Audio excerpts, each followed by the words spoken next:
হাতে পেয়েছেন 2 রাত 3 দিন। মন বলছে পালাই পালাই। দেখতে ইচ্ছে করছে ঝর্ণা, পাহাড়, জঙ্গল, ড্যাম, লেক, নদী এবং মন্দির। ভাবছেন তো দুদিনে এত জায়গায় ঘুরে দেখবেন কি করে? তাহলে আমার ভিডিওটা পুরোটা দেখতে হবে। আমার ঘোরাটাকে দুটো ভাগে ভাগ করেছি, পার্ট 1, পার্ট 2। তাহলে চলুন আমরা এনজয় করি। সকল বন্ধুকে স্বাগত জানাই। এখন ভোর 5টা। আমরা কলকাতা গ্রিনফিল্ড থেকে যাত্রা শুরু করলাম। এটা আমাদের ফ্যামিলি ট্যুর। সড়কপথে আমরা বর্ধমান, দুর্গাপুর, রানীগঞ্জ, আসানসোল পেরিয়ে মাইথনে পৌঁছবো। আর যেতে 5.5 ঘন্টা সময় লাগবে।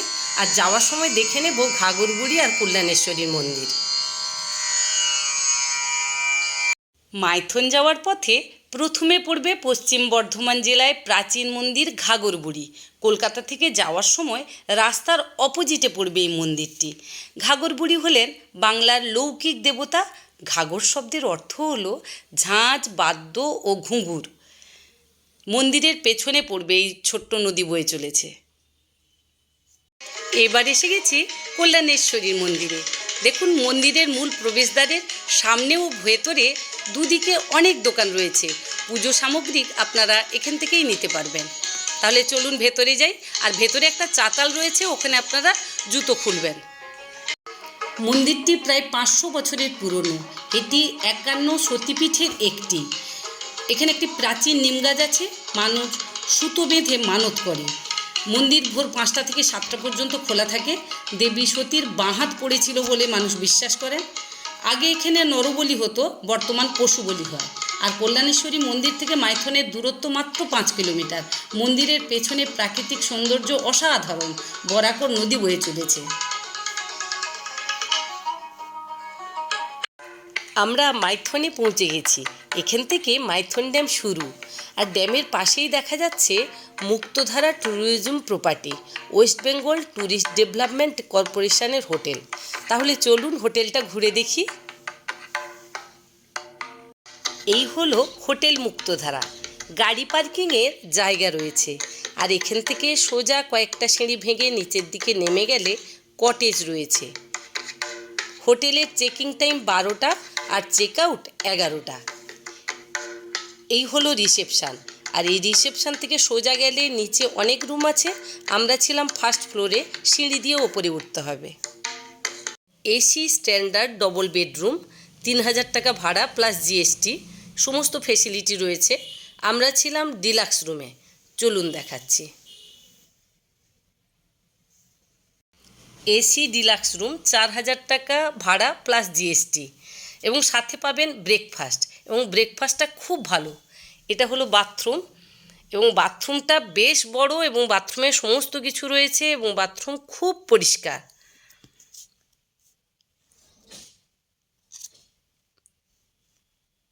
আর ঘরগুলো দেখেছেন? ঘর বেশ বড় ঘর। সোফা আছে, ব্যালকনিতে চেয়ার সমেত টেবিল আছে। ব্যালকনি থেকে প্রাকৃতিক সৌন্দর্য অসাধারণ। এখন 2টো বাজে। আমরা যাই এবার লাঞ্চ করে নিই, তারপর বোটিং করব। লাঞ্চ করার পর একটু রেস্ট নিয়ে বেরিয়ে পড়লাম মাইথন ড্যাম এবং তার চারপাশে প্রাকৃতিক সৌন্দর্য উপভোগ করার জন্য। মাইথন ড্যামের একদিকে পশ্চিমবঙ্গ আর একদিকে ঝাড়খণ্ড। এই যে জায়গাটা দেখছেন, এটা মাইথন ড্যাম থেকে সোজা পশ্চিম দিকে এলে এই অপূর্ব প্রাকৃতিক সৌন্দর্য দেখতে পাবেন। দেখুন, পুরো শুটিংয়ের জায়গা।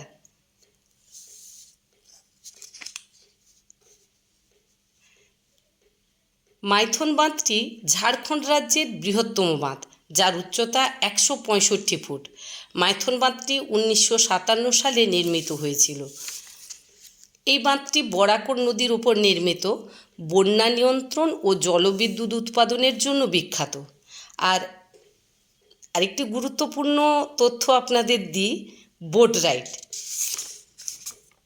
তাহলে এবার চলুন আমরা সবাই মিলে একটু বোট রাইড এনজয় করি। বোট রাইড আপনারা যে করবেন, স্পিড বোট রয়েছে আবার টানা বোটও রয়েছে। স্পিড বোট আমার ভালো লাগেনি, মাত্র 10 মিনিট ঘুরিয়ে ছেড়ে দেবে। আমরা কাঠের বোট, ওই যে টানা বোটগুলো, খুব এনজয় করেছিলাম। 6টা দ্বীপ ঘুরিয়েছিল এবং লক গেটের কাছে নিয়ে গেছিল। দেখুন প্রাকৃতিক সৌন্দর্য কি অসাধারণ। আমরা কিন্তু এখন মাইথন ড্যামের দিকেই যাচ্ছি বোটিংয়ের জন্য।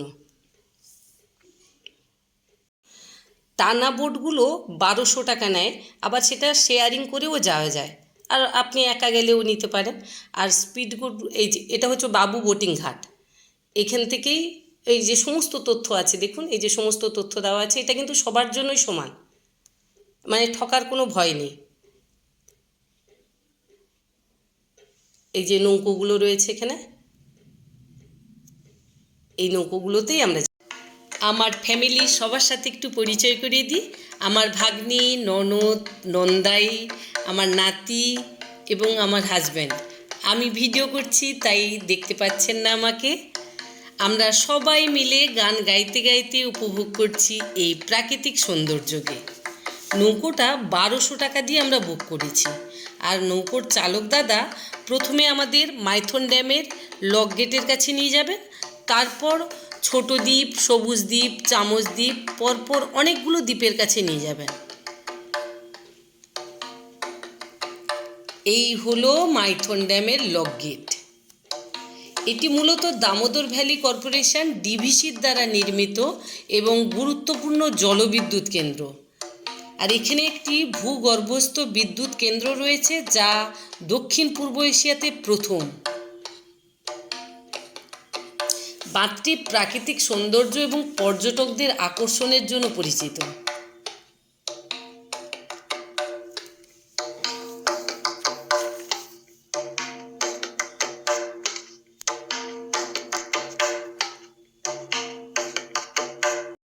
এটা হলো ছোট দ্বীপ।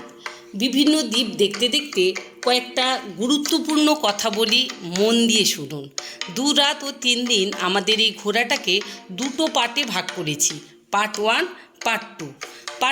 পার্ট 1 তো আপনারা দেখছেন, আর পার্ট 2 অবশ্যই আপনারা দেখবেন।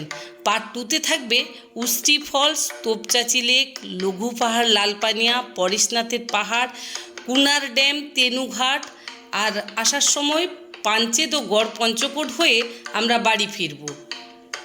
মানে দ্বিতীয় তৃতীয় দিনের ঘোরাটা পার্ট 2তে থাকবে। আমরা কোথা থেকে গাড়ি নিই তার ফোন নাম্বারটা আমরা ডেসক্রিপশান বক্সে আমি দিয়ে দেবো।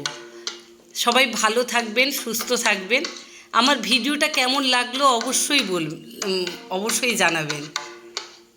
এটা চামচ দ্বীপ।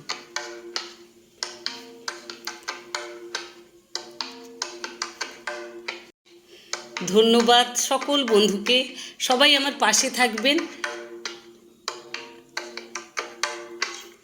ভালো থাকবেন, সুস্থ থাকবেন, আর আমার পাশে অবশ্যই থাকবেন। পার্ট 2 দেখতে কিন্তু ভুলবেন না, পার্ট 2 অবশ্যই দেখবেন। মাইথন বলে হেডিংটা দেব। ধন্যবাদ।